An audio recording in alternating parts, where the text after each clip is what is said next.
The Galactic Council had never seen anything like it. The Kral'thar, a warrior species known for their insatiable thirst for conquest, had arrived at the edge of human space with a fleet of warships so vast it blotted out the stars. Their demand was simple: surrender or face annihilation. The Kral'thar lived for battle, their culture built on the glory of war. They had crushed countless civilizations, their reputation as unstoppable conquerors echoing across the galaxy. But humanity was different. When the Kral'thar's ultimatum reached Earth, the United Terran Alliance convened an emergency session. The mood was grim. Humanity had only recently ventured into the stars, their technology still primitive compared to the advanced empires of the galaxy. The Kral'thar's fleet outnumbered theirs 10 to 1, their weapons capable of reducing planets to ash. Yet, as the debates raged, a single voice cut through the despair. Dr. Ilara Voss, a xenoanthropologist, stood before the council. "We cannot fight them on their terms," she said. "But we can change the game." The Kral'thar fleet descended upon the human colony of New Eden, a lush world on the frontier of human space. They expected resistance, a glorious battle to test their might. Instead they found nothing. The colony was abandoned, its cities eerily silent. The Kral'thar commander, General Korax, scowled as his scouts reported no signs of life. "Where are they?" he growled. "Cowards! Do they think hiding will save them?" But as his warriors fanned out across the planet, they began to notice something strange. The humans had left behind gifts, elaborate sculptures, intricate paintings, and recordings of music that echoed through the empty streets. The Kral'thar, a species that valued only strength and combat, were baffled. What was the purpose of these creations?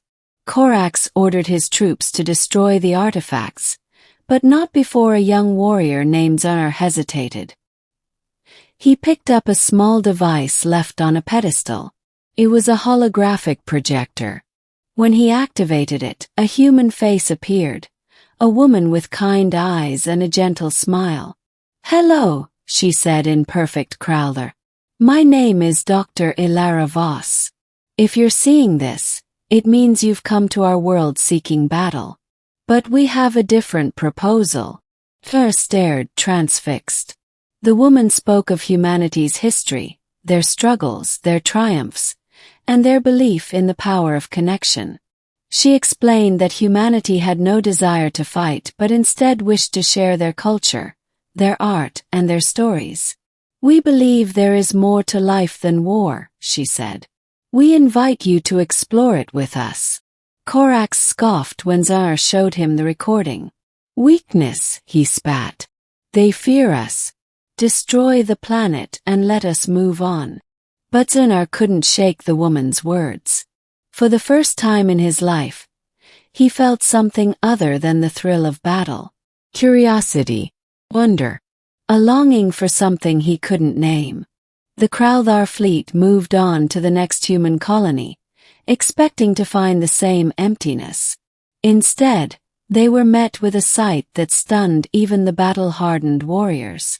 The humans had gathered in the thousands, unarmed, standing in perfect silence. At their head was Dr. Ilara Voss. Korax ordered his troops to prepare for battle, but Zar stepped forward. "Wait," he said. "Let me speak to her."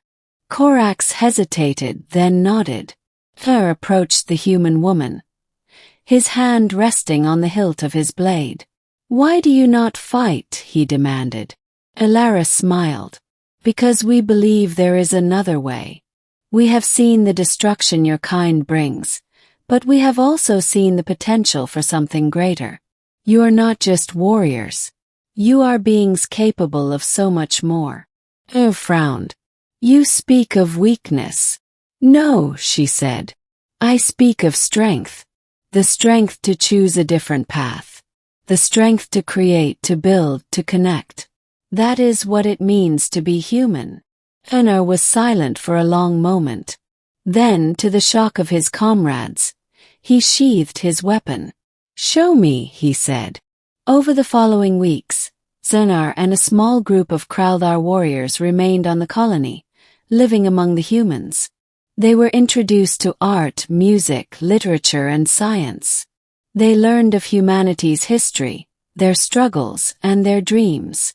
For the first time, the Kral'thar experienced emotions they had never known: empathy, compassion, and hope.